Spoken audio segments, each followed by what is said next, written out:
Friends, let me introduce to my new guest, Sri Jitendra Singh Solanki of Mogar, Anand, Gujarat.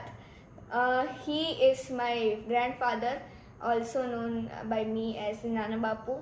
I am privileged to host this talk show with him. He is not only a successful educationist but also a successful farmer. So let's talk to him and understand his views about his profession about farming. So let's go. So these are the questions which I have told from some people. So the question one is, how old are you and for how many years you have been doing farming? Oh, hello. The answer to your first question is that I'm almost 80 years old, just a couple of months short. And with regards to agriculture, I've been involved in agriculture since the last 50 years or so. So the second question is, farming includes what and what crop and vegetation you grow? Well, as far as the crops are concerned, the trend in agriculture changes from year to year. Earlier on, we used to concentrate on grain crops only, and fruit crops were very limited because we did not have any access to the market then. Means of communication, roads, and other facilities were not as much as they are now.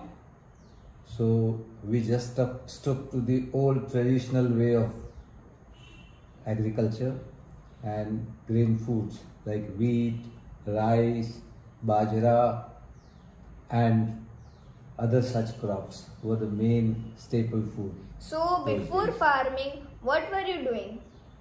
I have been told that you had run school.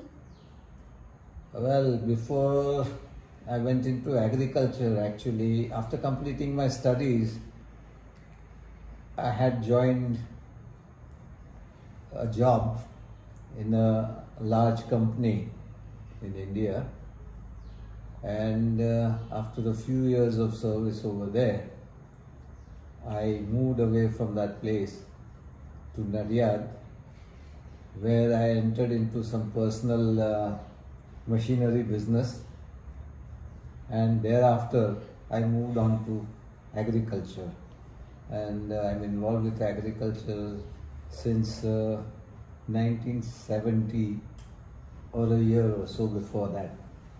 So is farming difficult and can it be run as a business? Well, in the present day, things are better off now than as they were in those old days, because in the past the technology had not developed so much as far as agriculture was concerned. The old methods of agriculture were very much in practice. Then there were some green revolutions whereby hybrid varieties of crops were introduced into India, especially Mexican wheat varieties and other crops which were very helpful to the farmers in those days. And thereafter, there was a revolution in technology also, whereby people were able to make more and more usage of technology which was connected with agriculture. For instance, the drip irrigation system, and many other methods of agriculture. In the earlier days, around the 50s or 60s, people rarely had a tractor. They relied on bullocks and the old methods of cultivation.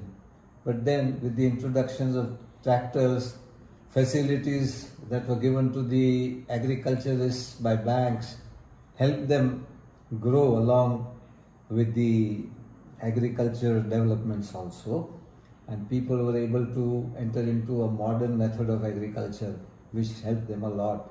And now there's a lot of research, and due to that, people are prospering more. But when you talk about agriculture as a very profitable proposition, it is not very much so. It is quite disillusioning. We may think that we can make money in agriculture as a business. Well, you see, you have to rely so much on nature, and owing to this global warming problem, things have gone out of hand and the seasons have changed very much.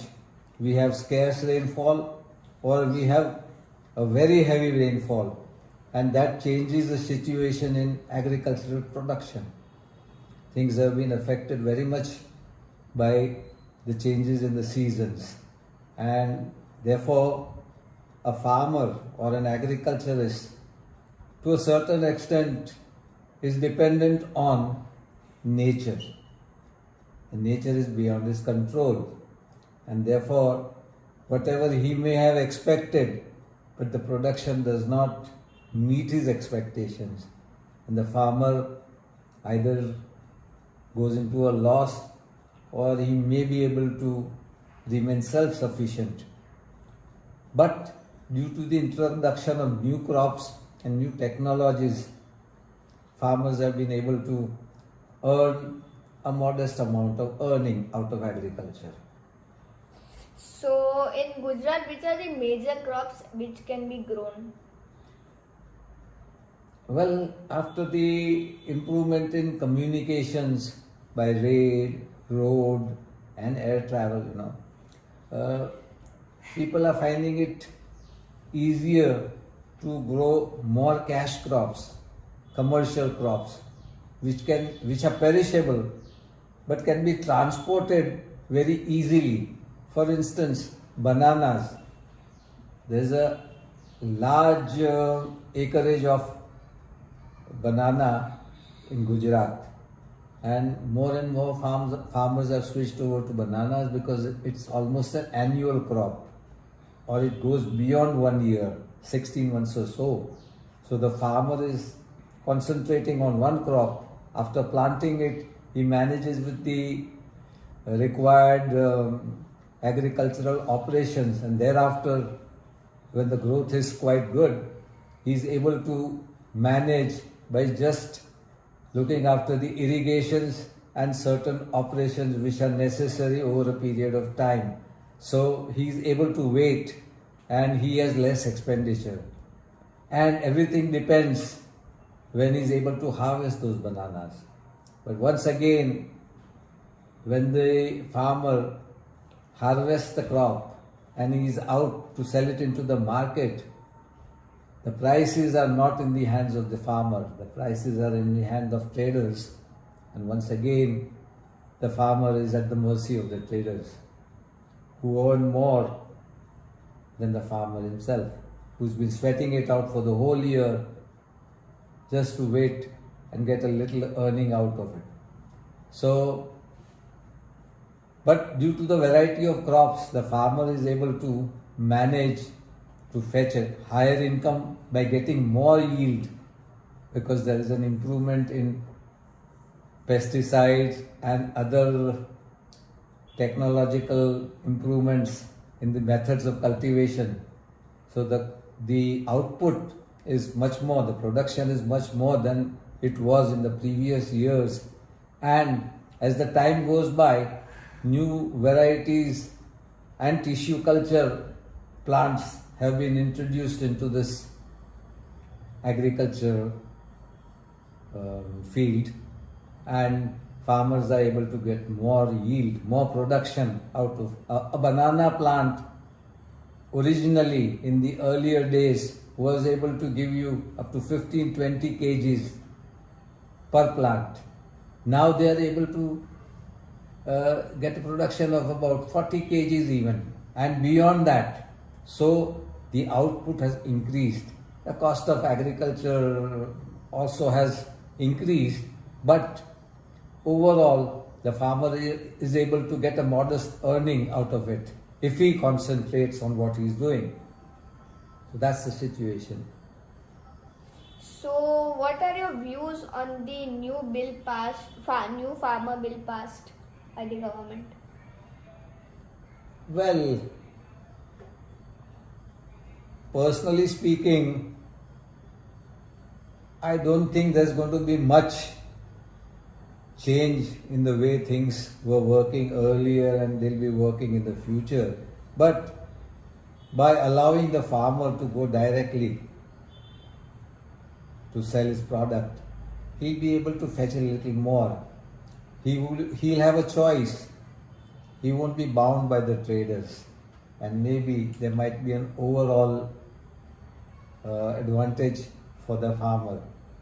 But still, there's a lot to be done as far as the marketing of the product manufactured, the product produced by the farmer, and the way it should go into the market and the price control. All these things have to be controlled by the government authorities.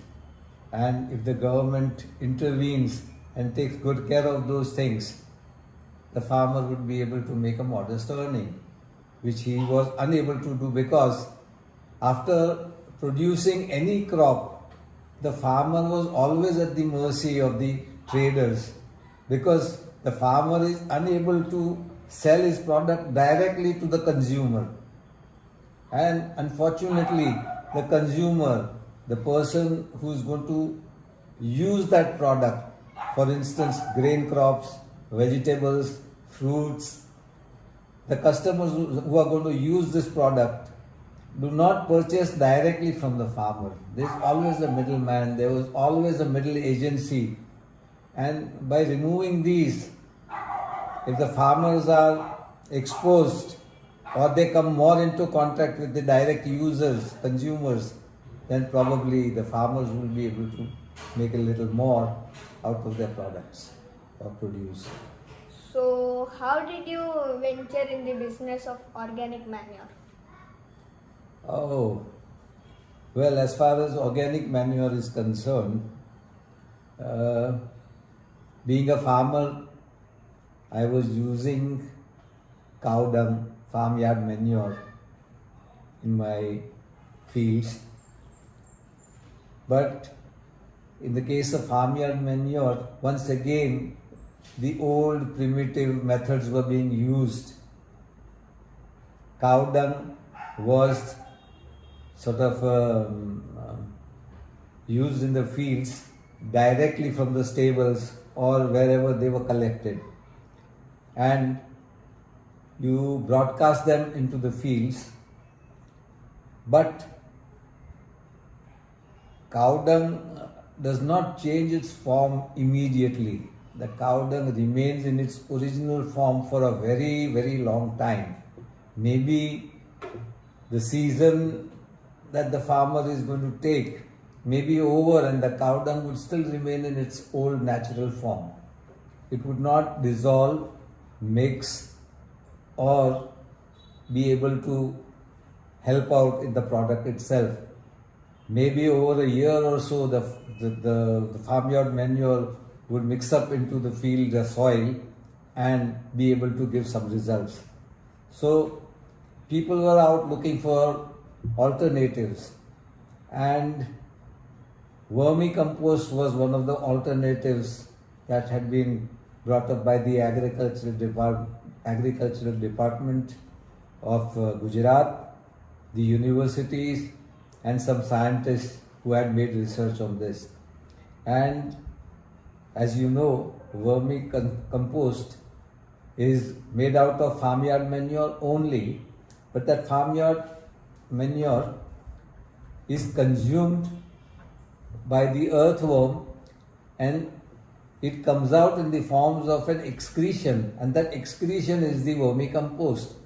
And that vermicompost is so lightweight and it's able to dissolve or mix up with the soil, and it gives quicker results than the farmyard manure. So I switched over. I had some facilities over here in my farm, So I made use of this on a smaller scale and I started making vermicompost. And I used that vermicompost in my fields. I found that it was giving better results than the old raw method of using farmyard manure. So vermicompost is being used now in a greater scale by me. And there's a new trend because with the development in agricultural field, lots of new crops, hybrid crops were introduced and people were crazy in trying to get more production out of the crops. And in that passion, they forgot that they have started using more pesticides, more poisonous insecticides, which would harm them and all the other living creatures around them. And it was affecting the environment as well. So gradually, the medical scientists and the other scientists from the agricultural departments started making researches, and they came out with the result that now we should reduce the use of pesticides or insecticides and try to switch over to organic farming, where we don't use any poisonous things which might harm us physically or the environment around us. And thereby, the usage of vermicompost increased year by year, and now so many people have switched over to complete organic farming, where unfortunately initial stage the people who have switched over to organic farming are unable to get high produce or high production from whatever crop they are planting over there. So the output had reduced a little, but it was safer to use those products. And they are making more and more research these days. And over a period of time, I think they'll be able to achieve those goals of higher productions in organic farming as well. There's lots and lots to be researched, and I'm sure they'll be very helpful to the agricultural industry. So are chemical fertilizers good for the plants? Well, talking about chemical fertilizers, I remember when I was very young, and the fertilizers companies, when they started their production, they had a very difficult time trying to convince the farmers, the agriculturists, to use these chemical fertilizers, because they refused to use them. They all the other farmers, they stuck to their old method of cultivation. They said, we don't want any chemical fertilizers. But then advertising and very aggressive campaigning by the sales representatives and the various companies, which were seen more in Gujarat compared to any other state in India, because the cooperative movement in Gujarat was much prevalent and stronger in Gujarat than in any other state. So we had a lot of fertilizer companies which were run by cooperatives, and those cooperative people, they managed to introduce these fertilizers to the farmers, and the usage of that chemical fertilizer was over a period of time very, very, very large, and almost each and every farmer started using chemical fertilizers, just thinking that he would get more production out of it. And they got so accustomed to it that they started using heavier dosages of those fertilizers and the pesticides also. And as a result, they affected the environment, and it was doing more harm than any good to the agricultural industry. So Chemical fertilizers, as you know, especially urea, they contain a lot of sodium, salt, and over a period, the soil begins to get hard, it becomes tough, porosity is lost, the soil does not breathe, the soil does not absorb, the soil does not retain moisture, so the soil is deteriorating every season, year by year. So I would say that chemical fertilizers are required, are necessary, they are good to a certain extent, but an excessive use of those fertilizers does harm the soil, and over a period of time, the soil, the condition of the soil deteriorates, and once again, you are back to a lower production. And vermicompost or compost manures of other types. There are so many types of compost manures besides vermicompost. So if you use that, they are organic and they are live. They call it organic farming is Sajeev Kheti, live farming. So that helps because a lot of insects, bacteria, worms, and so many creatures, they survive because of that organic type of farming. And pesticides, insecticides reduce their numbers because they are killed in the process of getting higher productions. So I would suggest people should switch over little by little to organic farming. It will be helpful in the longer run. So, as we know, you have invested in the Gir cows. So, can you tell us that what is the difference between a Gir cow and a Jersey cow? Well.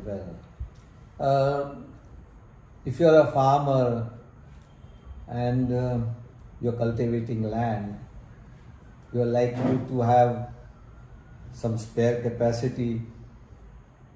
You are likely to have some weeds, some grass growing around. Then you are using crops like wheat, bajra, paddy. So you have the straw also. And these are all useful for animal fodder. And animal breeding is a subsidiary to the agricultural industry. So, I thought, why not have a cow for ourselves? And then Gir cow has a very good record. It's very healthy. The milk is supposed to be very nutritious. It's very pure in form. And as you know, a cow in India is sort of, worshipped by people. It's looked upon as a holy animal. And I thought of the same thing and might as well have a couple of cows with me. So I started with a Gir, and some close relatives helped me out, and I was able to start with a small scale Gir dairy farming where I am able to produce milk sufficient enough to satisfy my needs of the family, and I have something in excess also which helps me in managing my other expenses also. So, one last question. This is a normal question actually. So, would you like to live in a city or a village? Honestly speaking, I would prefer to stay out in this open rural area, village. Well, nowadays, to be more precise, there is hardly anything called a village. People have all sorts of facilities which the people in cities have. The rural areas are now so connected with each other. They are so close to the cities. The means of communication is also so quick. People are able to go to a city and come back in no time. So people who are living in the suburbs or in the rural areas or villages, I would say it's just as good as living in a city, but you are in the outskirts, you know. So you get more fresher air, you get more fresher food, you get more peace of mind, less noise, and for a person of my age, I would say the life in a village would be much better to the one in the city. So thank you so much for your valuable time, and I'm sure that the viewers would like. I love to see this episode of the talk show with you. So if anyone has some queries regarding fertilizer or business of crops, so they can contact or free to be messaged in the comment section. So till then, bye bye. We'll meet you in the next talk show. Thank you.